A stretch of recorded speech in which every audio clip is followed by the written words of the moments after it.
என்று சொல்லிடுவோம். ஜெபித்து ஜெயங்களை பெற்றிடுவோம்.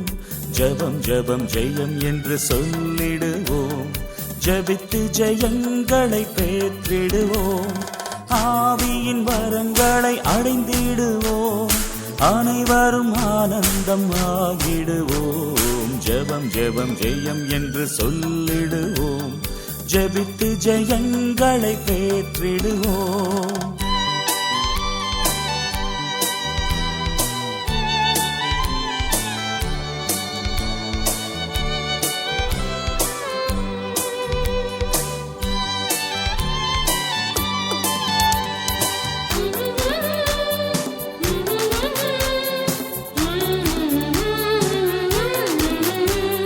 பட்டினி சாவுகள் இங்கு இல்லையே, பரமனருள் இங்கு நிறைந்திட்டதே. பட்டினி சாவுகள் இங்கு இல்லையே, பரமனருள் இங்கு நிறைந்திட்டதே. நோய்களெல்லாம் வேரோடங்கு ஓடியதே. நோயற்ற வாழ்வு இங்கு நிறைந்திட்டதே. ஜெபம் ஜெபம் ஜெயம் என்று சொல்லிடுவோம். ஜெபித்து ஜெயங்களை பெற்றிடுவோம்.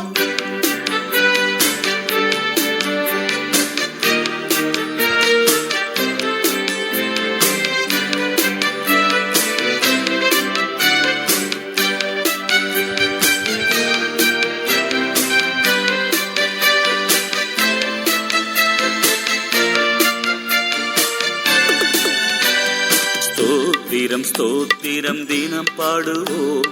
தோல்விகள் ஓட ஓட விரட்டிடுவோம்.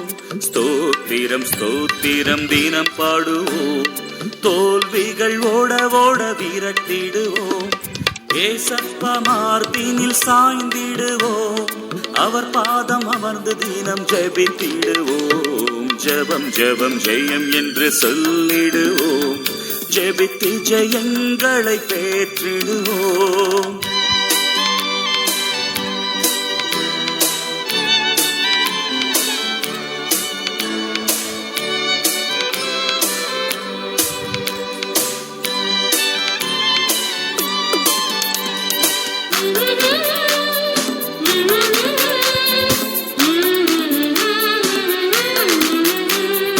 அல்லேலூயா அல்லேலூயா தினம் பாடுவோம்.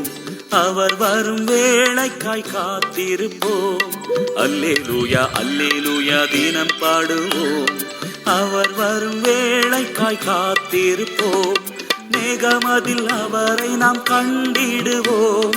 மெய்ப்பனுடன் நாமும் சேர்ந்திடுவோம். ஜெபம் ஜெபம் ஜெயம் என்று சொல்லிடுவோம். ஜெபித்து ஜெயங்களை பெற்றிடுவோம்.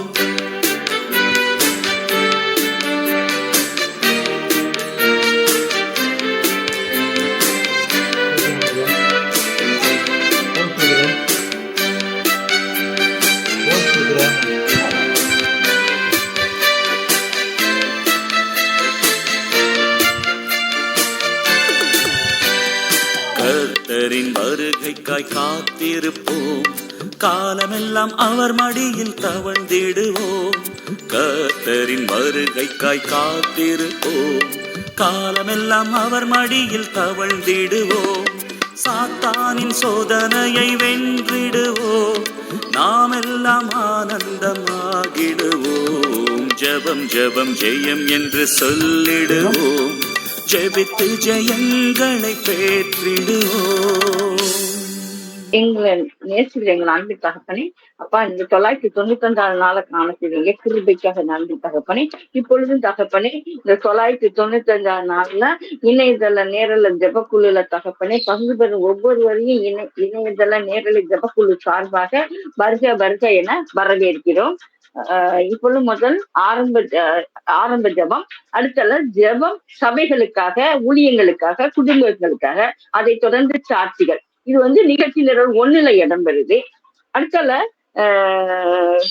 அதுக்கப்புறம் பாத்தீங்கன்னா சாட்சிகள் நிகழ்ச்சி 2ல பாடல், வேத பாடம், செய்தி, அறிவிப்புகள், அதுக்கப்புறம் முடிவு ஜபம், அந்த மாதிரி காரியங்கள்லாம் அப்போஸ்தலர் விசுவாச ஜபம், கர்த்தர் ஜபம் அப்படிலாம் வருது.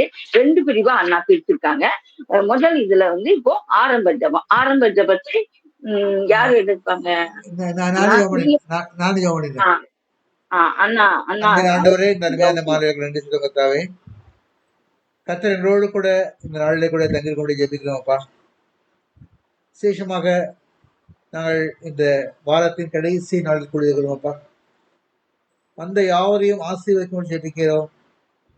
விசேஷ கிருபை அனுபவம் ஜெபிக்கிறோம். ஆண்டவரே, இந்த நாளிலே கூட ஆண்டவரே, இந்த ஜெப ஊழியத்திலே ஈடுபடுவது நிமித்தமாக நாங்கள் ஆண்டவரே சபைக்காக ஜெபிக்கப் போகிறோம், ஒருக்காக ஜெபிக்கப் போகிறோம், விசேஷமாக ஊழியர்களுக்காக ஜெபிக்கப் போகிறோம், எங்களுடைய ஊழியத்துக்காக ஜெபிக்கப் போகிறோம் சுவாமி. பிற ஊழியத்தை ஜெபிப்பதை விட முக்கியமாக எங்களுடைய ஊழியத்துக்கு ஜெபிக்க வேண்டியிருக்கிறது. ஊழியர்களுக்கு தேவைகள் அதிகம் உண்டு. அவற்றை நாங்கள் உணர்ந்து ஜெபிக்க எங்களை ஆயத்தமாக்க ஜெபிக்கத்தாவே. நாடு ஆண்டவரே, கர்த்தருடைய பிரசன்னம் எங்களோடு தேவை ஜெபிக்கிறோம். வர தாமதான மக்களை கர்த்தர் சீக்கிரமாக அழைத்து கொண்டு வரும்படி ஜெபிக்கத்தாவே. இந்த மாலை விளையாண்டவரே, யாரும் தாமதம் இல்லாமல் சீக்கிரமாக வந்து இணைந்து ஜெபித்து ஊழியத்தை ஆரம்பிக்கும்படியாகவும், விசேஷமாக இந்த நாட்டை கூட செய்தி குடும்பத்துக்கான சகோதரி டாக்டர் சகாய் மீது அவர்களை ஆசீர்வதிக்கும் ஜெபிக்கிறோம்ப்பா. விசேஷ அபிஷேகத்தை எழுப்பி ஆண்டவரே, அவர்கள் தேவனிடமிருந்து பெற்றுக்கொண்ட சாட்சியின் காரியங்களை எங்களோடு பகிர்ந்து கொள்ள கிருபித்தாரும் சுவாமி. கர்த்தர் பேசும், இது பேசும், நாங்கள் அதை கேட்கிறோம் அப்பா. கர்த்தர் பேசுகிற வார்த்தைகளை நாங்கள் கேட்க கிருபித்தாரும் சுவாமி. ஆண்டவருடைய பிரசன்னம் நம்மளோட இருக்கும் ஜெபிக்கிறோம் அப்பா. அர்ப்பணிக்கிறோம். இந்த ஆரம்பம் முதல் கடைசி வரையிலும் கூட ஒருவருக்கும் மைக் ப்ராப்ளமோ, ஸ்பீக்கர் ப்ராப்ளமோ, இன்டர்நெட் ப்ராப்ளமோ, கரண்ட் ப்ராப்ளமோ ஒன்றும் இல்லாதபடியாக எல்லாவற்றையும் நீ பொறுப்பெடுத்துக் கொள்ளும் அப்பா. இப்படி பிரசன்னத்தில் எங்களை தாழ்த்துக்கிறோம், அர்ப்பணிக்கிறோம், பொறுப்பெடுத்துக் கொள்ளும். ஆவியான சாமி எங்களோடு கொடுத்து எடுக்கும் ஜெபிக்கிறோம் அப்பா. நாங்கள் தேவ ஆவியானுடைய பிரச்சனத்தை உணரத்தக்கான கிருவித்தாரும் அப்பா. எங்களோடு கூட தண்ணீருக்கும் ஜெபிக்கிறோம். பரிசுத்தாவியானவர்கள் நினைக்கட்டும் அப்பா. அந்த இணைப்பில் நாங்கள் ஒன்று சேர்ந்து ஜெபிக்க கத்த கிருவித்தாரும். ஜெபத்தின் ஆவிகளை ஊற்றி நடத்தும்படியாக அர்ப்பணிக்கிறோம், பொறுப்பெடுத்துக் கொள்ளும். எல்லா துதி கனமகிமை மாத்திரம் எடுத்துக் கொள்ளும். இயேசுவின் நாமத்தில் ஜெபங்கள் பிதாவே, ஆமென். நன்றி நன்றி நன்றி சகோதரர். சாரி, நான் சாட்சிகள் இருந்தா யாராவது சாட்சிகள் சொல்லுங்களேன். சாட்சிகள்.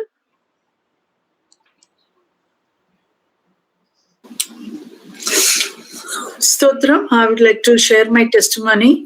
இங்க பீகார்ல வந்து என்னோட மவுண்ட் லிட்ரா ஸ்கூல்ல நான் வந்து this is the 3rd year, 3வது வருஷம். ஆனா இப்போ ரீசெண்டா லாஸ்ட் மீட்டிங் என்னால அட்டென்ட் பண்ண முடியாம போனதுக்கு காரணம் கூட அதுதான்.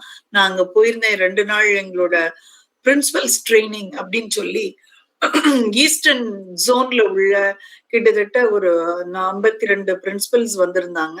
எல்லாருக்கும் வந்து we had 2 days workshop. ஆனா அந்த எல்லா இடங்களிலும் அத்தனை பேருக்கும் மத்தியிலும் கர்த்தர் என்னை உயர்த்தும்படியாக கிருபை செய்தார். அந்த அவங்க சொன்ன எல்லா காரியங்களையும் as per the brand value, அந்த அவங்க ஜீலோன் அப்படிங்கிற அவங்க பிராண்ட்ல என்னெல்லாம் சொன்னாங்களோ அது எல்லாத்தையும் எங்களோட ஸ்கூல்ல சின்சியரா ஐ வாஸ் இம்ப்ளிமெண்டிங். அதெல்லாம் அப்படியே நேர்த்தியா செய்ததுனால அத்தனை பேருக்கு முன்னால அவங்க வந்து ஒரு பெரிய அப்ரிசியேஷன் கொடுத்தாங்க. This is not just by myself, it is only because God is leading me in this place, and I praise God for that. Thank you so much for giving me the time to share the testimony. Thank you sister. அடுத்ததாக நம்ம Christie sister கவசம் உயர்த்திட்டாங்க. Christie sister அவங்க சாட்சியை பகிர்ந்து கொள்ளலாம். கர்த்தருடைய பரிசுத்த நாமத்துக்கு ஸ்தோத்திரம். நல்ல இன்னைக்கு ஒரு சாட்டர்டே பொழுதுல என்னுடைய மகனுடைய பர்த்டேயும் இன்னைக்கு வந்ததுனால நான் கர்த்தருக்கு ஸ்தோத்திரிக்கிறேன். கர்த்தர் என் மகனை இம்மட்டுமாக நடத்தி வந்த எல்லா கிருபைகளுக்காக நன்றி. ஜெபித்தவங்க எல்லாருக்கும் நன்றி. ஜோசப் சிஸ்டருக்கும் நன்றிகளை செலுத்துகிறேன். இந்த அருமையான இந்த ஐக்கியத்திற்காக நன்றி. நல்ல இன்னைக்கு ஆகஸ்ட் 8th இன்னைக்கு பர்த்டே. இன்னைக்கு பர்த்டேனால எனக்கு ரொம்ப சந்தோஷமா இருக்கு. அதனால நினைச்சேன் சாட்சி சொல்லமா நினைச்சேன். Then I thought, okay, let me tell this as a testimony. Thanks be to God for everything. Amen. நன்றி நன்றி நன்றி சகோதரி. அடுத்ததாக வேற யாராவது சாட்சி சொல்றீங்களா? வேற யாராவது சொல்றீங்களா? நீங்க ஜோம் பண்ணுறீங்களா? யார்? நானே பண்ணிடவா? நீங்களே பண்ணுங்க. தேவனே தேவனே உண்மை தோற்கடிக்கிற தகப்பனே, கொடுக்கப்பட்ட சாட்சிகளுக்காக உண்மை மகிமைப்படுத்துகிற தகப்பனே. எங்களால் எதுவும் கிடையாது தகப்பனே, எல்லாம் உம்மால் தகப்பனே. அப்பா, இந்த நாளை நீங்க தீர்மானிச்சு இந்த நாள்ல ஒரு ஜெப ஐக்கியத்தை நீங்க உருவாக்கி கொடுத்திருக்கீங்க தகப்பனே. அப்பா, இது எங்களால எதுவுமே கிடையாது தகப்பனே. மனுஷனால் எல்லாம் கூடாது, தேவனால் மாத்திரம்தான் கூடு தகப்பனே. சாட்சி சொன்ன 2 சகோதரி குடும்பங்களில் தகப்பனே, சகாய்மன் சிஸ்டர் குடும்பத்துல என்னென்ன தேவைய தகப்பனே, சிஸ்டரோட இருந்து நீங்க இதுவரை செய்து வர ஒவ்வொரு காரியங்களும் தகப்பனே எவ்வளவு பெரியதென்று எனக்கு தெரியும் தகப்பனே. அப்பா, அதற்காக அவங்க எவ்வளவு பிரயாசப்படுகிறார்கள். அதற்கான பலனை காண்டாமிருகத்துக்கு பலன் அவங்களுக்கு கொடுத்த ஆண்டவர் ஒவ்வொரு காரியத்திலும் அவங்க நடத்துதாங்க. அவங்க எவ்வளவு பலகீனமானவங்க, எவ்வளவு தூரம் நடத்துறாங்க, எப்படி நடத்துறாங்க அவங்கள, எல்லா இடத்துலயும் எவ்வளவு ஒரு மகிமையா அவங்கள ஆண்டு காட்டுதாரு, எப்படி நடத்துதாரு, கூடவே இருக்காரு. இம்மானுவேலா கூடவே இருந்த மாதிரி சிஸ்டர் எங்க சென்றாலும் சிஸ்டருக்கு தேவையான ஞானத்தை அருளி, புத்தியையும் அருளி, கரம் பிடித்து நடத்தாரு. அவங்க குடும்பத்தையும் அவங்க நினைப்பதற்கு வேண்டுவதற்கு மேலாக ஆண்டவர் உயர்த்த போகிற கிருபைக்காக தோற்றுதிப்போம். அத்தனை கிறிஸ்டி சாலம்மான் அவங்கள நினைச்சா எனக்கு ரொம்ப சந்தோஷமா இருக்கும். ஏன்னா இப்படி ஒரு நல்ல குளோரி அம்மாவை அவங்களுக்கு கொடுத்திருக்காங்க, ஒரு ஜெபிக்கிற தாயை கொடுத்திருக்காங்க. ஜெபிக்கிற தாய் இருக்கிற ஒவ்வொரு குடும்பத்திலையும் அந்த குடும்பம் ஆசீர்வதிக்கப்படும். கர்த்தரால் தெரிந்து கொள்ளப்பட்ட குடும்பம் அது.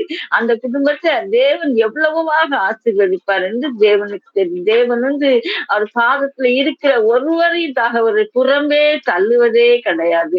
அங்க கிறிஸ்டி சாலமன் சகோதரி இவ்வளவு ஆசீர்வாதமாக இருக்காங்கன்னா அவங்க தாயாரோட ஜெபத்துல. அடுத்தால அவங்க குடும்பத்துல அவங்க மூத்த சகோதரருக்கு ஒரு சின்ன ஒரு இது வந்திருக்கு. கர்த்தர் அதுல இருந்து ஒரு பெரிய விடுதலையை கொடுப்பார். இன்னும் வரும் காலங்கள்ல அவங்க சந்தோஷப்படுத்துவார். அவங்க குடும்பத்துல பெரிய காரியங்களை செய்து ஆண்டவர் சந்தோஷப்படுத்துவார். அந்த அம்மா கலோரிதாமஸ் அம்மாவுக்கு அவங்க மன விருப்பங்களை எல்லாம் அருளி செய்து அவங்க குடும்பத்தை ஆசீர்வதிப்பார். அவங்க குடும்பம் ஆசீர்வதிக்கப்படுதுன்னா கர்த்தரால் நடக்குது. கர்த்தர் பாதத்துல உட்கார்ந்துருக்க ஒரு தாயால கிடைக்குது. இப்படிப்பட்ட ஒரு தாய் கிடைச்சதுக்காக கிறிஸ்டி சாலமன் சகோதரி ஆண்டவனை தினம் கோரிக்கணும். அந்த தாயாருக்காக கிறிஸ்டி சாலமன் சகோதரி குடும்பத்தை அக்னி வேல் எடுத்து ஆண்டவர் பாதுகாத்துக் கொள்வார். இன்னும் என்னென்ன ஆசீர்வாதங்கள் உண்டு அத்தனை ஆசீர்வாதங்களும் அவங்களை நிரப்புவார் என்று இயேசு நாமத்தில் ஜெபிக்கிறோம். அடுத்ததாக அடுத்ததாக நம்ம நிகழ்ச்சி 2க்கு போறோம். பாடல் பாஸ்டர் லூக்கா சேகர் அவங்க பாடின பாடல் உயர்த்துவார் உயர்த்துவார். அண்ணா பிளே பண்ண போறீங்களா? ஆமா. Okay okay okay. கைகளும் இயேசுவே உயர்த்துவார் உயர்த்துவார், இயேசு உன்னை உயர்த்துவார் உயர்த்துவார் உயர்த்துவார், இயேசு உன்னை உயர்த்துவார். உன்னை என்றும் காண்பவர், உன் கண்ணீர் என்றும் துடைப்பவர். உன்னை என்றும் காண்பவர், உன் கண்ணீர் என்றும் துடைப்பவர். உன்னை என்றும் நடத்துவார். Hallelujah, hallelujah, hallelujah, hallelujah. Oh,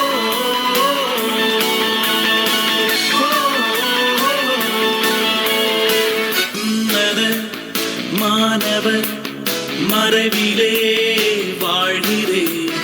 உன்னத மாணவர் மறைவிலே வாழ்கிறேன். சிங்கத்தின் மேலே நடப்பே, சீரும் சர்ப்பத்தை மிதிப்பே.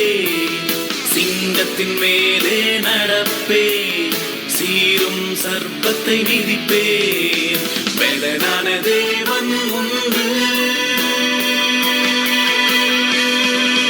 Hallelujah, hallelujah, hallelujah, hallelujah, hallelujah.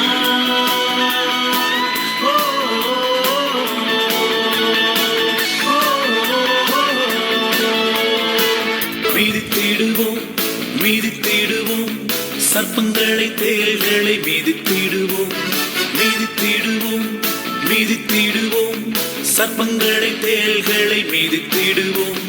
சமாதான தேவன் சீக்கிரம் சாத்தானம் கால்களின் கீழே.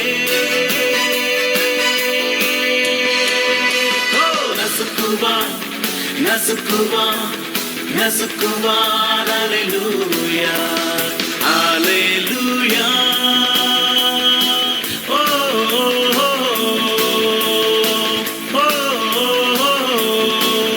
Hallelujah, hallelujah, hallelujah, hallelujah, hallelujah.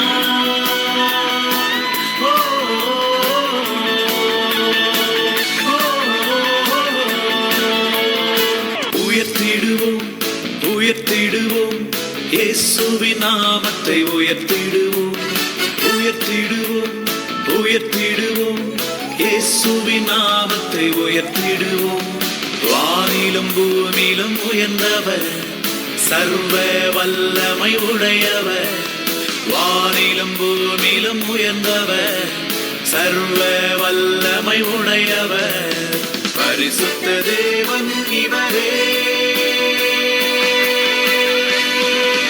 ஹல்லேலூயா ஹல்லேலூயா ஹல்லேலூயா ஹல்லேலூயா ஹல்லேலூயா.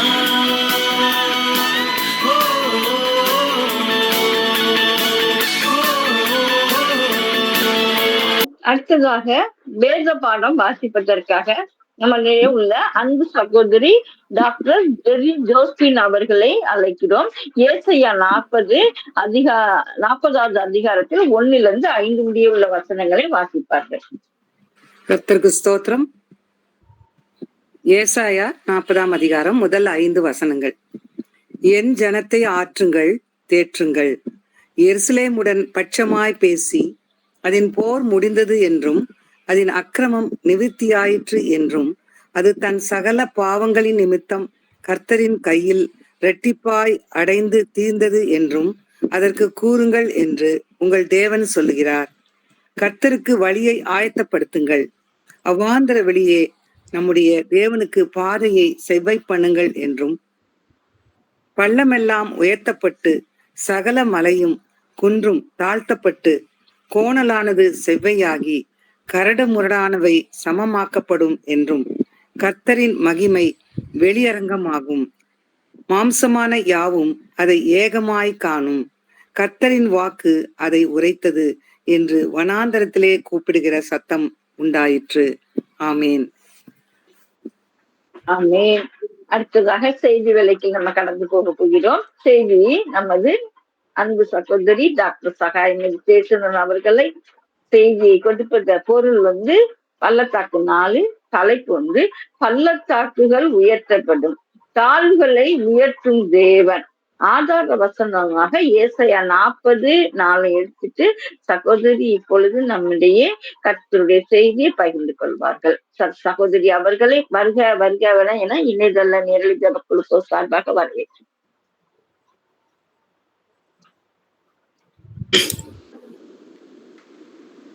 ஹல்லேலூயா. ஆண்டவராகிய இயேசு கிறிஸ்துவின் நாமத்தில் இணைந்துள்ள ஒவ்வொருவருக்கும் என்னுடைய வாழ்த்துதலை நன்றியும் தெரிவித்துக் கொள்கிறேன்.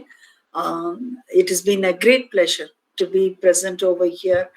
அதற்காக நான் சாருக்காகவும் மேடம்காகவும் ஆண்டவரிடத்துல நாங்கள் குடும்பமாக தினந்தோறும் ஜெபிப்பது உண்டு. எத்தனை பெரிய ஊழியம், எவ்வளவு பெரிய விஷயம், அயராமல் ரெகுலரா பண்றது. நிறைய டிசிப்ளின் சர்க்கிட்ட இருந்து நான் படிச்சிருக்கேன். அதுல இது ஒண்ணு, கன்சிஸ்டன்சி இன் டூயிங் திங்ஸ். அதுக்காக நான் கர்த்தரை துதிக்கிறேன். இணைந்துள்ள ஒவ்வொருவருக்கும் நன்றியை செலுத்துகிறேன். இந்த நேரத்துல எத்தனையோ காரியங்கள், வேலைகள், பாடுகள் இருந்தாலும் கூட ஆண்டவருடைய சமூகத்தில் இருப்பது ரொம்ப பெரிய விஷயம். ஏன் அப்படின்னு சொல்லும் பொழுது அவர் நமக்கு அநேக வாக்குத்தத்தங்களை கொடுத்திருக்கிறார். அந்த வாக்குத்தத்தங்களை எல்லாம் சுதந்திரித்துக் கொள்வதற்கு நாம் அவரோடு கூட இருப்பது மிகவும் அவசியம். இந்த மாதம் முழுவதும் பள்ளத்தாக்கை குறித்த ஒரு சிந்தனையின் மாதமாக இருக்கிறது.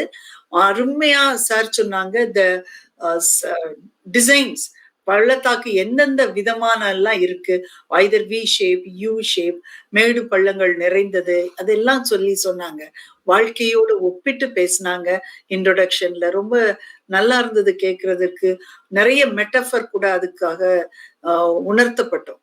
அதே போல நம்முடைய டாக்டர் தேவதாஸ் அவர்கள் பேசும்போது எப்படி ஆகோர் பள்ளத்தாக்கு ஒரு கலக்கத்தின் பள்ளத்தாக்காக யோசுவாவுக்கு இருந்ததோ அதே இது ஓசியாவுல ஒரு பாடல் பாடுகிற பள்ளத்தாக்கா இருந்தது அப்படின்னு எல்லாம் சொன்னாங்க. ரொம்ப சந்தோஷமா இருக்குது. ஒரு பள்ளத்தாக்கினை குறித்து இத்தனை டீப் திங்கிங் வருமா நமக்கு அப்படிங்கிறது ரொம்ப ரொம்ப பெரிய விஷயம். ஆனால் ஆராய்ந்து நோக்கும் பொழுது ஆண்டவருடைய மகிமை எப்படி ஒவ்வொரு வார்த்தையிலையும் விளங்குது அப்படின்னு சொல்லி. பள்ளமெல்லாம் உயர்த்தப்படும், சகல மலைகளும் குன்றுகளும் தாழ்த்தப்படும், கோணலானது செவ்வையாகும், கரடு முரடானவை சமவெளியாகும் அப்படின்னு சொல்லி ஏசாயா 40:4 சொல்லப்பட்டிருக்கு. பள்ளமெல்லாம் உயர்த்தப்படும் அப்படின்னு தமிழ்ல சொல்லப்பட்டிருந்தாலும் கூட Isaiah 44 says every valley shall be raised, பள்ளத்தாக்குகள் எல்லாம் உயர்த்தப்படும் என்று சொல்லி ஆங்கில வேதாகமத்திலே நாம காண்கிறோம். அன்புக்குரிய கிறிஸ்துக்குள் பிரியமான சகோதர சகோதரிகளே, வரலாற்று பின்னணியில வனாந்திரத்தில் ஒரு வழி அப்படின்னு சொல்லி ரொம்ப ஒரு அழகாக ஒரு காரியம். பாபிலோனிய சிறையிருப்பு கிமு 580 எருசலேம் அழிக்கப்பட்டு யூத மக்கள் பாபிலோனுக்கு கைதிகளாக கொண்டு போறாங்க. 70 ஆண்டு கால அடிமைத்தனத்துல அவர்கள் கடவுளால் கைவிடப்பட்டதா உணர்ந்து ரொம்ப வேதனைப்படுறாங்க. ஆனா ஒரு திடீர் நம்பிக்கை வருது பாருங்க. ஏசாயா 40 அதிகாரத்துல ஒரு பெரிய மாற்றத்தை அது கொடுக்குது. அந்த பெரிய மாற்றம் என்ன அப்படின்னா, அந்த தேவாலயம் இடிக்கப்பட்டது, மக்கள் தங்கள் தேசத்திற்கு பாபிலோனுக்கு சிறைப்பட்டு போனாங்க.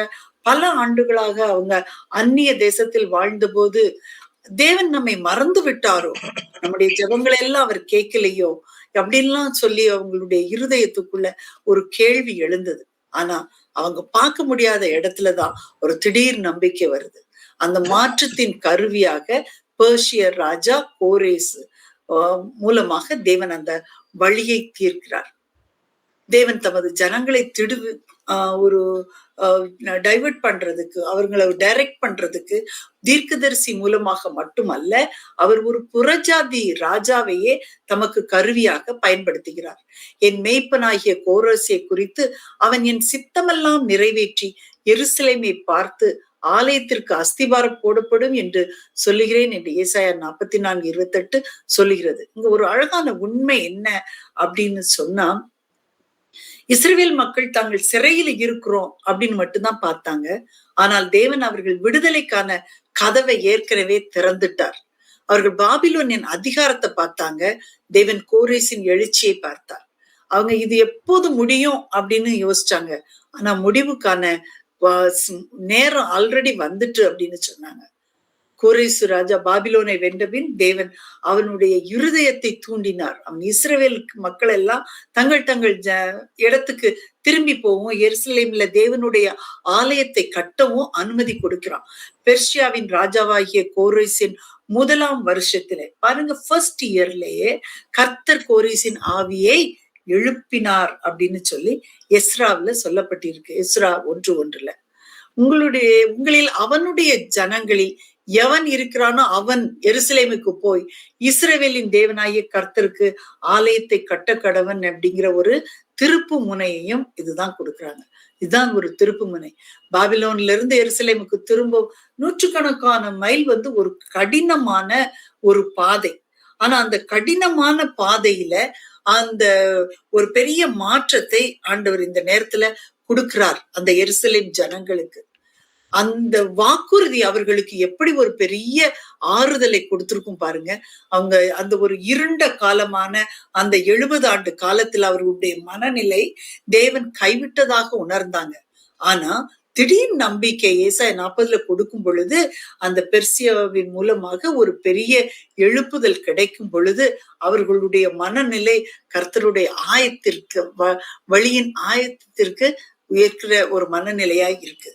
இன்றைக்கும் கூட ஒரு ஒரு பாதை அப்படின்னு நம்ம சொல்லும் பொழுது, ஒரு பாதை பள்ளமா இருந்ததுன்னா ஒரு எம்எல்ஏ விசிட், ஒரு எம்பி விசிட், ஒரு சிஎம் விசிட், ஒரு பிஎம் விசிட், இல்லைன்னா ஒரு சாதாரண ஒரு மனிதர்கள், உயர்வு பெற்ற சமுதாயத்தில் உயர்வான ஒரு மனிதர்கள் நம்முடைய ஒரு இடத்துக்கு வந்தா கூட உடனே ரோடெல்லாம் பள்ளங்கள் எல்லாம் சரிப்படுத்தி சமப்படுத்தி எல்லாம் பண்றாங்க. இந்த நான் இருக்கிற இந்த ஆரா பகுதியில கூட திடீர்னு ஒரு நாள் எல்லாம் அப்படியே ஒரே கிளீன் ஆயிட்டு. இங்க நிறைய குப்பைகள் இருக்கும்.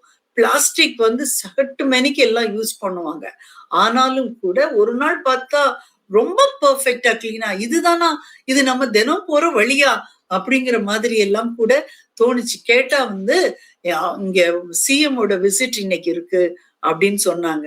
ஒரு பள்ளம் இல்ல சாலையில, அப்படியே எல்லாம் சமமாக்கிட்டு பாலங்கள் எல்லாம் உடனே அங்க ஃபில் பண்ணி சைட்ல போஸ்ட் எல்லாம் நிறுத்தி எல்லாம். ஏன்? சமுதாயத்தில் உயர்வான ஒருத்தர் அங்க வராங்க. இதைத்தான் ஏசாயா 40ஆம் அதிகாரத்தில் நாம் படிக்கிறோம், வாசிக்கிறோம். இங்க வரப்போகிறவர் பூமிக்குரிய அரசன் இல்லை, இது ஒரு மெட்டாஃபர். ராஜாதி ராஜாவாகிய கர்த்தர். ஆனா அவள் முதல்ல பாக்குற இடம் மலைய சொல்லல. நம்ம ஃபர்ஸ்ட் பார்க்கணும்னா மலையை குறித்து முதல்ல சொல்லல, ஆனா பள்ளத்தை குறித்து தான் சொல்லுது. உலகம் உயரமானவர்களை பார்க்கும் பொழுது தேவன் கீழே விழுந்தவர்களை பார்க்கிறார். உலகம் வெற்றியானவர்களை பார்க்கும் பொழுது தேவன் அழுகிறவர்களை அணைத்துக் கொள்கிறார். அதனாலதான் அவர் முதல்ல சொல்லுகிறார், பள்ளமெல்லாம் உயர்த்தப்படும். Let the valley be raised. Metaphorically, it means God removes obstacles, humbles the proud, lifts up the downcast or lowly, and prepares a smooth, level path for his coming and salvation. பள்ளம் பள்ளத்தாக்கு அப்படின்னா என்ன? Already sir சொல்லி இருக்கிறாங்க. But still let me give a little more improved meaning for it. இது ஒரு புவியியல் சொல்லல்ல. பைபிள்ல இந்த இடத்துல சொல்லப்பட்டிருக்கிற அந்த பள்ளத்தாக்கோ பள்ளமோ, either it is valley or பள்ளம், அது ஒரு ஜியோகிராபிக்கல் டெபினிஷனா அது இல்லை. இது ஒரு ஆன்மீக உருவகம். வேதாளத்தில் பள்ளத்தாக்கு பள்ளம் என்பது துக்கம், நம்பிக்கையின்மை, தோல்வி, தனிமை, அவமானம், பாவத்தின் விளைவு, மனசோர்வு, உடைந்த இருதயம், இவற்றையெல்லாம் குறிக்குது. ஆனா தேவன் சொல்லுகிறார், பள்ளங்களை அகற்றுவேன் என்று சொல்லல, அவர் உயர்த்துவேன் அப்படிங்கிறார். இந்த பள்ளம் இல்லாம பண்ணிடுறேன் அப்படின்னு அவர் சொல்லல, பள்ளத்தை உயர்த்துவேன், மற்ற இடங்களுக்கு சமமா நான் இதை கொண்டு வந்துருவேன் அப்படின்னு தான் வாக்குத்தத்தம் கொடுக்கிறார். இதுதான் பெரிய வித்தியாசம். வேதாகமத்துல சில பள்ளத்தாக்குகளை நம்ம பாக்குறோம். இந்த பள்ளத்தாக்குகள் சங்கீதம் 23:4 சொல்லுகிறது, மரண இருளின் பள்ளத்தாக்கு. பள்ளத்தாக்குள்ள நாம நடந்தாலும் தேவன் நம்மை கைவிட மாட்டார் என்கிறதை அங்கு சொல்லுது. ஏன்னா கர்த்தர் நம்மோடு கூட இருக்கிறார், அவர் என்னை நடத்துவார் அப்படின்னு சொல்லி தாவீது மனமகிழ்ந்து பாடுகிறார். கண்ணீரின் பள்ளத்தாக்கா சங்கீதம் 84:5-7 வரை நம்ம பாக்குறோம். அங்க எப்படி அது ஒரு அழுகையின் பள்ளத்தாக்கை நீரூற்றுகளாக மாறும். அதன் என்ன சொன்னா அவ்வளவு கண்ணீர் வருதோ அவ்வளவு ஆசீர்வாதம். நம்ம கூட ஜெபிக்கும் போது சொல்லிடுறோம், ஆண்டவரே என்னுடைய கண்ணீரில் உமது துருத்தியில் இருக்கிறது அப்படின்னு.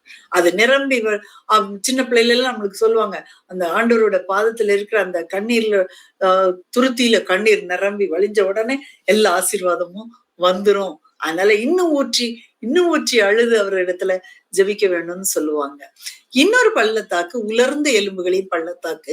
எசேக்கியேல் 37 சொல்லுது, உயிரே இல்லாத, நம்பிக்கை இல்லாத ஒரு பள்ளத்தாக்கு. இதுல எப்படி அதிசயமா தேவன் சொல்கிறார்னா, இறந்த நம்பிக்கைகளை உயிர்ப்பிக்கிறார். நம்ம சிஸ்டர் மாலதி கூட கடந்த நாட்களில இதைத்தான் சொன்னார், எப்படி உலர்ந்து போன ஒன்றுமே இல்லாத ஒரு இதுல அந்த மாதிரி இருக்கு அப்படின்னு. இந்த துக்கத்தின் மரண இருளின் பள்ளத்தாக்கில் நடந்தாலும் நான் பொல்லாப்புக்கு பயப்படேன், நீர் என்னோட கூட இருக்கிறேன் என்று சொல்லி பள்ளத்தாக்குள்ள போக மாட்டேன்னு தாவீது சொல்லல, பள்ளத்தாக்குக்குள் நடந்தாலும் அப்படின்னு. என்ன ஒரு நம்பிக்கை பாருங்க, கர்த்தர் என்னோட இருக்கிறார். என் வாழ்க்கையில பள்ளத்தாக்கு வரலாம், ஆனா தேவன் நம்மை விட்டுவிடவே மாட்டார். அதே போல சங்கீதத்துல சொல்லும்போது, பாகா பள்ளத்தாக்கை கடந்து போகிறவர்கள் அதை நீரூற்றுவாக்குவார்கள் அப்படின்னு. பாகா என்ற எபிரேய வார்த்தைக்கு அழுகைன்னு பொருள். சிலர் சிரிக்கிறாங்க, ஆனா உள்ளத்துல அழறாங்க. யாருக்கும் தெரியாத கண்ணீர் தேவனுக்கு தெரியும். அந்த கண்ணீர் தான் ஆசீர்வாத ஊற்றாக மாறும். அதுதான் பள்ளம் உயர்த்தப்படும். எசேக்கியேல் 37:1-10 சொன்ன மாதிரி, உலர்ந்த எலும்புகளின் பள்ளத்தாக்கு, எலும்பு மட்டும் இல்ல, உயிரே இல்ல, நம்பிக்கையே இல்ல. தேவன் கேட்டார், மனுபுத்திரனே இந்த எலும்புகள் உயிரடையுமா அப்படின்னு. எசேக்கியேல் சொன்னார், ஆண்டவராகிய கர்த்தரே அது உமக்கே தெரியும் என்று. தேவனுடைய ஆவி வீசிய போது எலும்புகள் எழுந்தன. தேவன் இறந்த நம்பிக்கைகளையும் உயிர்ப்பிக்கிறார். அது எப்படி சும்மா கூட மேல கிடக்கல. சிஸ்டர் மாலதி அழகா சொன்னாங்க, அது பள்ளத்தாக்குள்ள கிடக்கிற எலும்பு, மேல இருக்கிற எலும்பு கூட இல்லை. அவ்வளவு நம்பிக்கை இல்லாத இடங்கள்லையும் கண்டவர் உயிர்ப்பிக்கிறார் என்பதை கடந்த நாட்களிலே நாம் உணர்ந்து கொண்டோம். ஏன் தேவன் முதலில் பள்ளத்தாக்கை உயர்த்துகிறார்? இந்த வசனத்தின் ஆரம்பத்துல ஆண்டவர் மலையை குறிப்பிடல, பள்ளத்தாக்கை ஏன் சொல்கிறார்? உலகத்தின் பார்வையில பள்ளத்தாக்கு எப்படி இருக்கிறது? தேவனின் பார்வையில பள்ளத்தாக்கு எப்படி இருக்கிறது? தேவனுடைய இருதயம் உடைந்தவர்களுக்காக துடிக்குது. சங்கீதம் 34:18 சொல்லுகிறார், கர்த்தர் மனம் உடைந்தவர்களுக்கு சமீபமாய் இருக்கிறார். அவர் பணக்காரங்களுக்கு சமீபமாய் இருக்கிறார், செல்வந்தர்களுக்கு சமீபமாய் இருக்கிறார், பிரபலமானவர்களுக்கு சமீபமாய் இருக்கிறார். ஆண்டாண்டு காலமாக ஜெனரேஷனா கர்த்தரை தொழுது கொள்ளுகிறவர்களுக்கு சமீபமாய் இருக்கிறார் அப்படின்னு சொல்லல, உடைந்த இருதயத்திற்கு அருகில் இருக்கிறார். ஏசாயா 57:15 சொல்லுகிறது, நித்திய வாசியும் பரிசுத்தர் என்கிற நாமம் உள்ளவருமாகிய மகத்துவமும் உன்னதமுமானவர் சொல்லுகிறார், உன்னதத்திலும் பரிசுத்த ஸ்தலத்திலும் வாசம் பண்ணுகிற நான் பணிந்தவர்களின் ஆவியை உயிர்ப்பிக்கிறதற்கும் நொறுங்கினவர்களின் இருதயத்தை உயிர்ப்பிக்கிறதற்கும் நொறுங்குண்டு பணிந்த ஆவி உள்ளவர்களிடத்தில் வாசம் பண்ணுவேன். எவ்வளவு அழகான வசனம் பாருங்க. பரலோகத்தில் வாழ்கிற தேவன் எங்கே தங்குகிறார்? உடைந்த இருதயத்தில். மத்தேயு 5:3 சொல்லுகிறது, ஆவியில் ஏழ்மை உள்ளவர்கள், ஏழையா இருக்கிறவங்க பாக்கியவான்கள். ஏன்? அவர்களுக்கு சுதந்திரமா கிடைக்க போகிறது பரலோக ராஜ்யம். அடுத்ததாக நம்ம யோசிச்சு பார்க்கலாம், கர்த்தராகிய இயேசு கிறிஸ்து எந்தெந்த பள்ளத்தாக்குகளை எல்லாம் உயர்த்தினார் அப்படின்னு. ரொம்ப நிறைய இருக்குது. Very few things we will meditate today.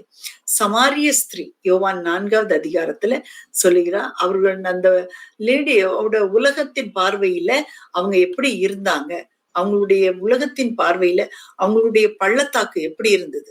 உடைந்த குடும்பம், சமூக நிராகரிப்பு, மத வெறுப்பு, தனிமை.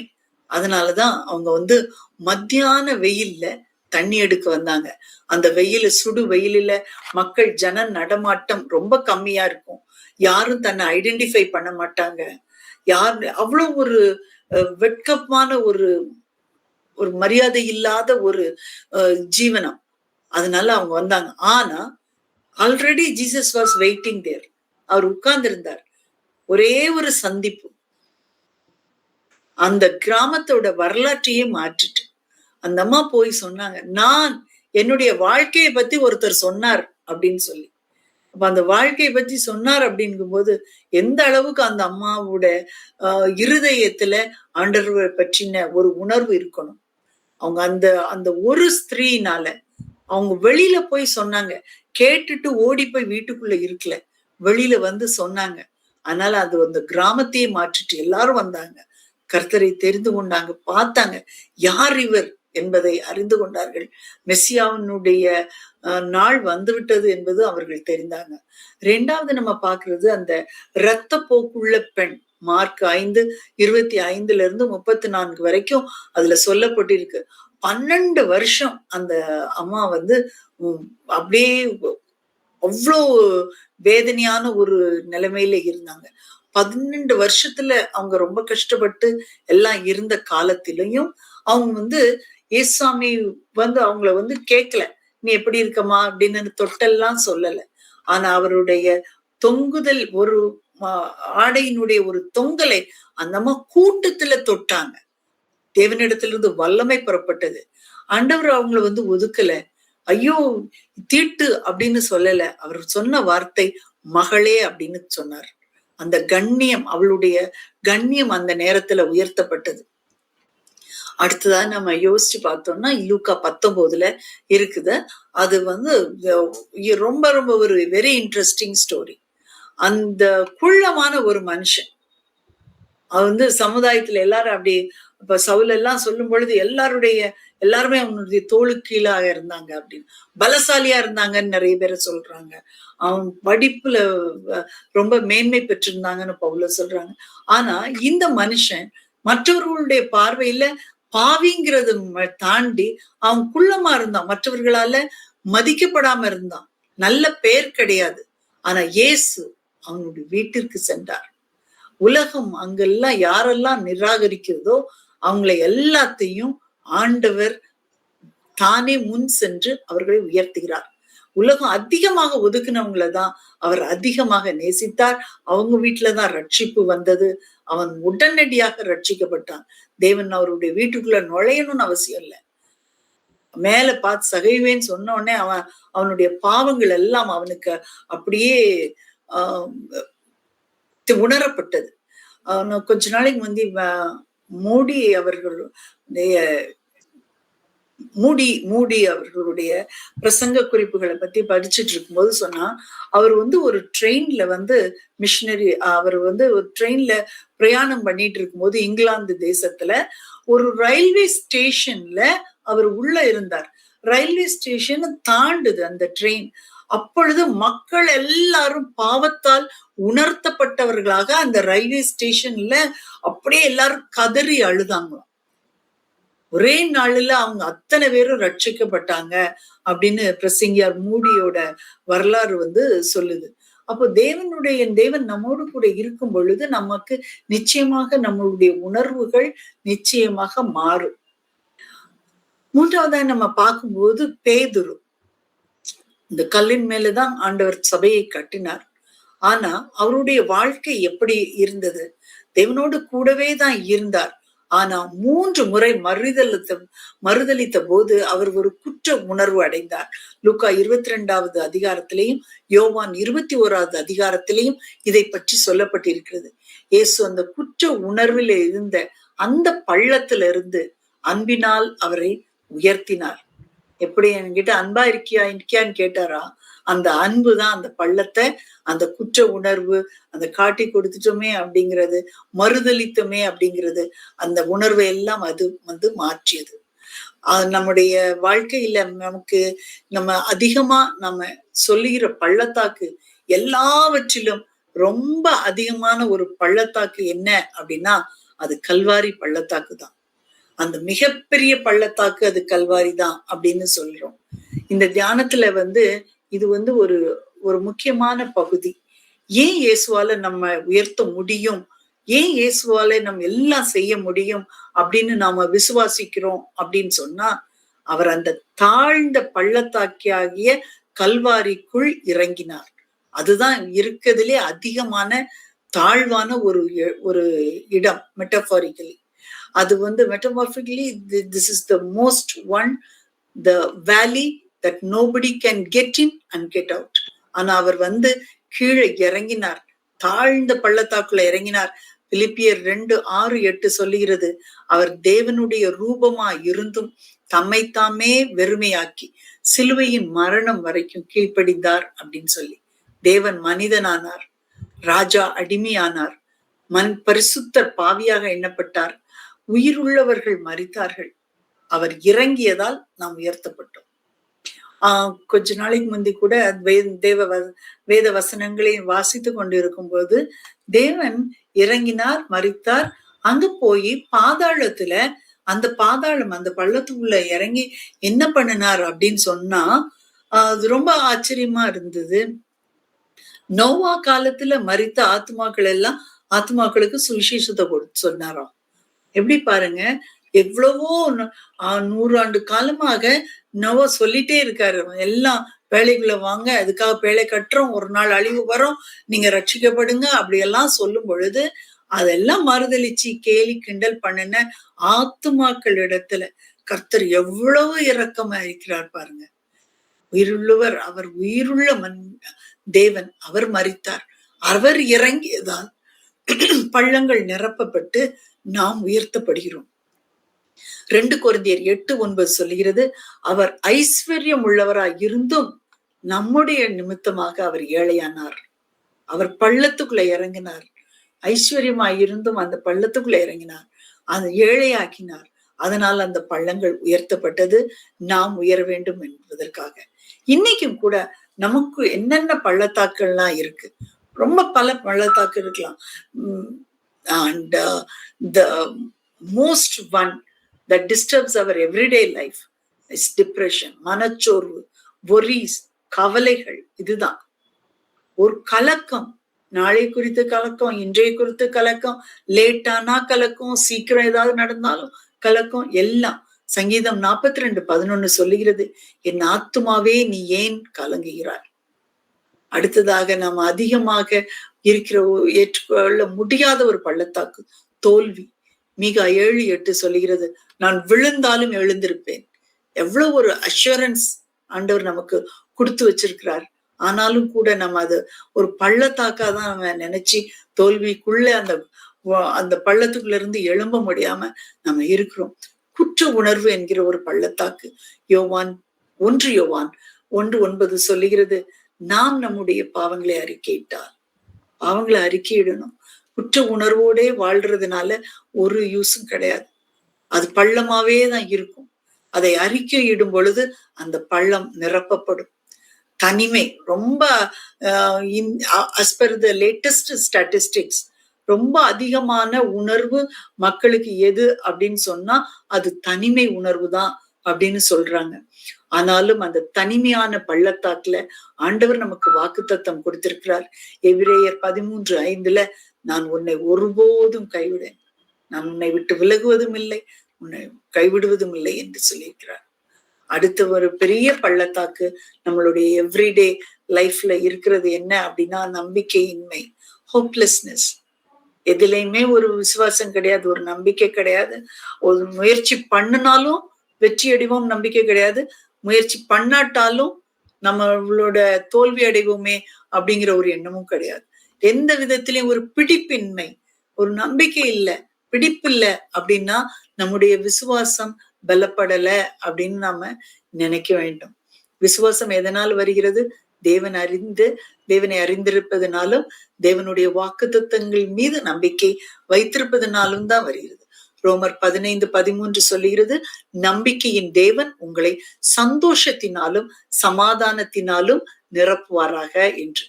நாம இன்னைக்கு அதுதான் நம்பிக்கையின்மை என்கிற பள்ளத்தாக்கை நிரப்புகிறது நம்முடைய கர்த்தராகிய தேவன். அவர் எப்படி நிரப்புவார்? எதை வைத்து நிரப்புவார்? சந்தோஷத்தினாலும் சமாதானத்தினாலும் கொண்டு நிரப்புவார். பள்ளங்கள் எல்லாம் உயர்த்தப்படுகிறது. இது எப்படி உயர்த்தப்படுகிறது? மனித முயற்சினால அது உயர்த்தப்படவே முடியாது. நம்முடைய வாழ்க்கையில உள்ள பள்ளத்தாக்குகள், சோதனை, நம்பிக்கையின்மை எல்லாம் இப்ப என்னெல்லாம் டிஸ்கஸ் பண்ணோமோ இதை காட்டிலும் அதிகமாக இட் வேரிஸ் டு பீப்புள். எல்லாம் நாம ஹோப்லெஸ்னஸா நம்ம நினைத்திருக்கிறோம். அதெல்லாம் தான் நம்முடைய வாழ்க்கையில ஒரு பள்ளத்தாக்கு. அது எப்படி உயர்த்தணும்னா நம்மளோட முயற்சினால இல்ல, அது தேவனுடைய கிரியை. மனம் திரும்புதல் இதுக்கு ரொம்ப ரொம்ப முக்கியமானது. நாம நம்முடைய பாவங்களை, குற்றங்களை அறிக்கையிட்டு மனம் திரும்பணும். நம்ம சிஸ்டர் ஜெரி ஜோஸ்பின் ஒவ்வொரு பிரேயர்லையும் சொல்லுவாங்க, நான் I have learned it from her. First நம்மளோட பாவங்களை அறிக்கையிட்டு நம்மளுக்குள்ள நீதிமான்னு நினைத்திருந்திருக்கலாம். பட் நம்மளோட சொல்லாலும் செயலாலும் ஒரு கண் பார்வையினாலும் கூட அது கர்த்தரை விட்டு நம்மை அதிக தூரமாக்க காரணமா இருக்கலாம். அது மனம் திரும்புதல், பாவங்களை அறிக்கையிடுதல் அப்படிங்கிறது நமக்கு ஒரு முக்கியமான பங்கு. உயர்த்துதல் தேவனுடைய பங்கு. யோவான் ஸ்நானகன் இதைத்தான் சொன்னான், கர்த்தருக்கு வழியை ஆயத்தப்படுத்துங்கள். மத்தேயு 3:1-3 வரை, மார்க் 1:2-4 வரை, லூக்கா 3:4-6 வரை, யோவான் 1:23 எல்லாம் சொல்லுகிறது. நம்முடைய இதயத்தை திறந்தால் கர்த்தர் அந்த பள்ளத்தை நிரப்புவார். எனக்கு அன்பான சகோதர சகோதரிகளே, இன்று நாம எந்த பள்ளத்தாக்குல இருக்கோம்? கண்ணீரின் பள்ளத்தாக்கு, நோயின் பள்ளத்தாக்கு, கடனின் பள்ளத்தாக்கு, குடும்ப பிரச்சனையின் பள்ளத்தாக்கு, பாவத்தின் பள்ளத்தாக்கு, தனிமையின் பள்ளத்தாக்கு, சோதனையின் பள்ளத்தாக்கு, நம்பிக்கையின்மையின் பள்ளத்தாக்கு, எதுவா இருந்தாலும் ஆண்டவர் நமக்கு சொல்கிறார், ஏசாயா 41:10 உள்ளபடி, பயப்படாதே, நான் உன்னை உயர்த்துவேன். பயப்படாதே, நான் உன்னோடு இருக்கிறேன். நான் உன்னை பலப்படுத்தி உனக்கு சகாயம் பண்ணுவேன். என் நீதியின் வலதுகரத்தினால் உன்னை தாங்குவேன் அப்படிங்கிறார். தேவன் பள்ளத்தையோ பள்ளத்தாக்கையோ பார்த்து பயப்படுறது இல்ல. அவர் பள்ளத்தாக்கை நிரப்ப வருகிறார். அவர் உடைந்த இருதயத்தை வெறுப்பதில்லை. அவர் அதை தமது சந்நிதியாக ஆக்கிறார். அதை நம்ம அந்த இருதயத்தை அவர் ஒரு தேவனுடைய ஆலயமாக மாற்றுகிறார். எனவே நாமும் இன்னைக்கு விசுவாசத்தோடு சொல்லுவோம், என் வாழ்க்கையில ஆண்டவரே நிறைய பள்ளத்தாக்கு இருக்கு, ஆனா நீர் அவற்றையெல்லாம் உயர்த்த வல்லவர் என்று சொல்லி நம்மை ஒப்பு கொடுப்போம். ஜெபிப்போமா? அன்பின் பரமபிதாவே, எங்களுடைய வாழ்க்கையில் உள்ள ஒவ்வொரு பள்ளத்தாக்கையும் நீர் அறிவீரப்பா. எங்கள் கண்ணீரை நீர் காண்கிறீர், எங்கள் மனசோர்வை நீர் காண்கிறீர், நீர் உணர்கிறீர் எங்களுடைய ஒவ்வொரு உணர்வுகளையும் அப்பா. எங்கள் உடைந்த இருதயங்களை நீர் வெறுப்பதில்லை. ஏசாயா 40 நீர் கொடுத்த வாக்குறுதியின்படி எங்கள் பள்ளங்களை உயர்த்தும். நம்பிக்கையற்ற இடங்களில் நம்பிக்கையையும், பலவீனங்களில் பலத்தையும், கண்ணீரில் ஆறுதலையும், பாவத்தில் மன்னிப்பையும் அருளும். எங்கள் வாழ்க்கையில் உம்முடைய மகிமை வெளிப்படும்படி எங்களை மாற்றும். எங்கள் பரமபிதாவாகி இயேசு கிறிஸ்துவின் நாமத்தில் ஜெபிக்கிறோம். ஆமென். நம்முடைய கர்த்தராய் இயேசு கிறிஸ்து நம் கடந்த மாதத்தில் ஜெபித்தது போல அவர் மலைகளின் தேவன் மாத்திரமல்ல, அவர் பள்ளத்தாக்கின் தேவன். பள்ளத்தாக்கின் தேவன் நம்மோடு கூட இருந்து அதையெல்லாம் உயர்த்தி நம்மையும் உயர்த்துவாராக. ஆமென். நன்றி சகோதரி, அழகான செய்தியை. அழகா பள்ளத்தாக்கு என்னென்ன பள்ளத்தாக்கு அண்ணா பள்ளத்தாக்குன்னு எடுக்கும் பொழுது அண்ணா கொடுத்திருந்தாங்க. பள்ளத்தாக்குங்கும் போது சிஸ்டர் சூப்பராக ஒவ்வொரு பள்ளத்தாக்கு என்னெல்லாம் இருக்கோ நம்ம வாழ்க்கையில காணப்படுகிற பள்ளத்தாக்கு அப்படின்னு சொல்லிட்டாங்க. வாழ்க்கையில ஒவ்வொரு பாடுகள், ஒவ்வொரு அன்னன்னைக்குள்ள பாடுகள் எல்லாவற்றிலுமே அந்த பள்ளத்தாக்குல இருந்து நம்மளை உயர்த்துகிற தேவன் இம்மானுவேலரா நம்மளோட கூட இருக்காரு அப்படிங்கிறத இந்த செய்தியின் வாயிலாக ரொம்ப ஆழமா நம்மளுக்கு நிறைய டீச்சிங் கொடுத்துருக்காங்க. நம்ம அதை பின்பற்றி நம்ம என்ன செய்வோம், அந்த பள்ளத்தாக்குகளை அழகா பாடலே அண்ணா செலக்ட் பண்ணி கொடுத்தீங்கன்னா, கர்த்தர் உயர்த்துவார் உயர்த்துவார். கர்த்தர் நிச்சயமா நம்ம எல்லாத்தையும் உயர்த்துவார். திடன் கொள்ளுங்கள், உலகத்தில் உபத்திரம் உண்டு, நான் உலகத்தை ஜெயித்தேன், திடன் கொள்ளுங்கன்னு சொன்னாரு. அதே மாதிரி நம்மளால கண்டிப்பா ஜெயிக்க முடியும். நம்மளுக்கு வாழ்ந்து காட்டின தேவன் அதையும் சொன்னாங்க.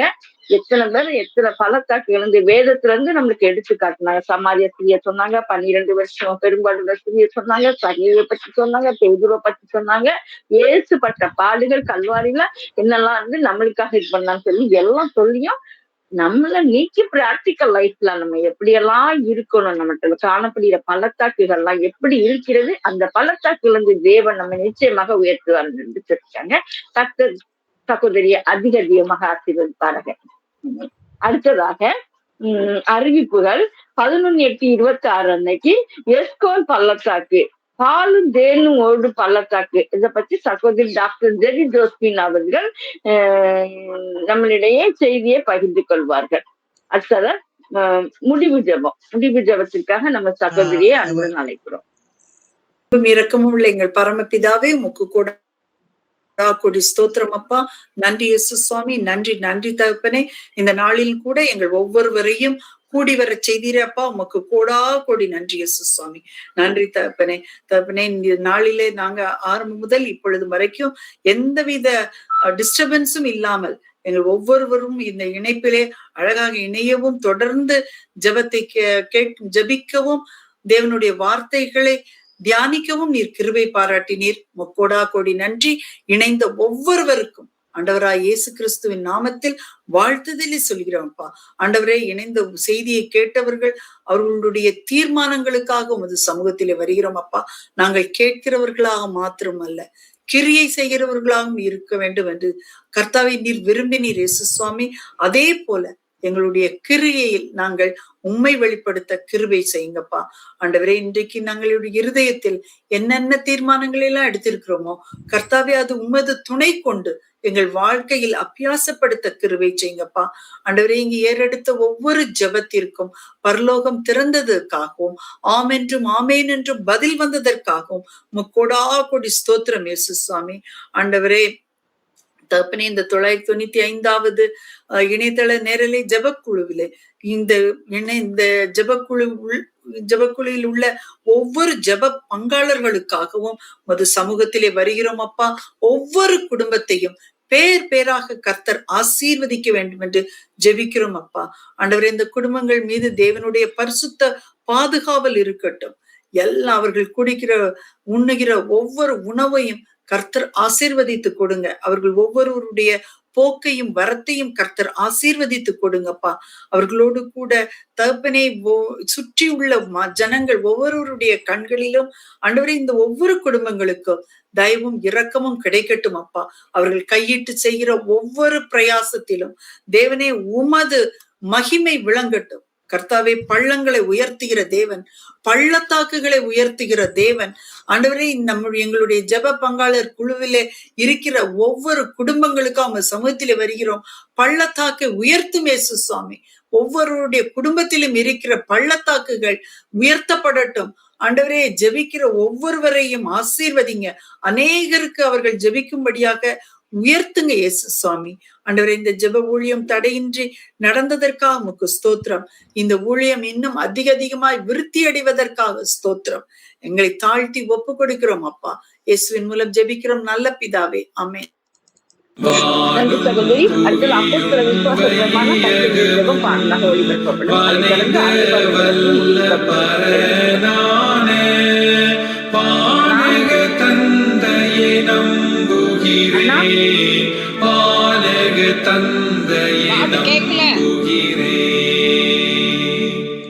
அவர் ஒரு திருமகன் கன்னியிடம் அனைவரின் நாத கிறிஸ்துவுமாய் அவதரித்ததையும் நம்புகிறேன், அவதரித்ததையும் நம்புகிறேன்.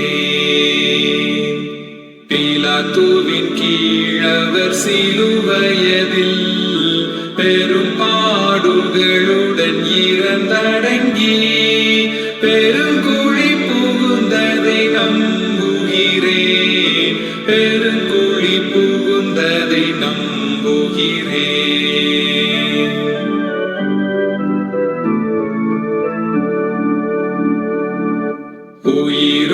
உயிரோடெழுந்தார் மூன்றாம் நாள், உயரே எழுந்து பரன்வலமே உடனிருப்பதையும் நம்புகிறேன், உடனிருப்பதையும் நம்புகிறேன்.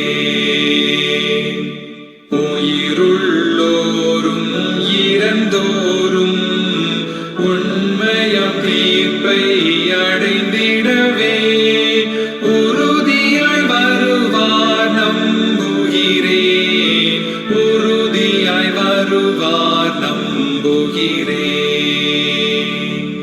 தூயாவி தூயோர் சபை உறவு பாவ மன்னிப்பு உடல் உயிர்ப்பு மெய்நிலை வாழ்வையும் நம்புகிறேன், மெய்நிலை வாழ்வையும் நம்புகிறேன். ஆமென். வானகம் வாழ்ந்திடும் எங்கள் தந்தாய் வாழ்கவும் திருநாமம் வருகவும் அரசு பெருகவும் விருப்பம் வாழ்கவும் திருநாமம். வானகம் போல வையகம் தனிலும் வாழ்கவும் திருநாமம். தினமெங்கள் உணவை தயவுடன் தாரும் வாழ்கவும் திருநாமம். பாவங்கள் யாவும் பொறுத்தன்மையாடும் வாழ்கவும் திருநாமம். பிறப்பிலை நாங்கள் பொறுப்பது போல வாழ்கவும் திருநாமம். சோதனை நின்றமை விலக்கிய காரும் வாழ்கவும் திருநாமம். தீவினை இருந்தே மீட்டிட வாரும் வாழ்கவும் திருநாமம். ஆட்சியும் ஆற்றலும் அனைத்தல மாண்பும் வாழ்கவும் திருநாமம். இன்று பலென்றும் இறைவனை உமதே வாழ்கவும் திருநாமம். ஆமென் ஆமென் அநாதியாய் ஆமென் வாழ்கவும் திருநாமம்.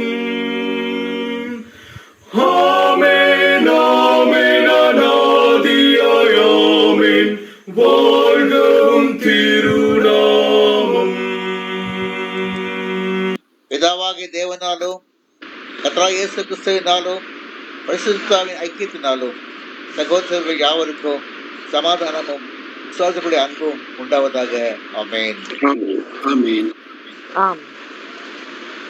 துதி கனமாகிமை உமக்கே ஓ எல்லாமுமே ஓ எல்லாமுமே துதி கனமாகிமை உமக்கே ஓ நீரே ராஜாவே ஸ்தோத்திரம் ஸ்தோத்திரம் ஸ்தோத்திரம் மிக ஸ்தோத்திரம் ஸ்தோத்திரம் ஸ்தோத்திரம் ஓ நீரே ராஜாவே.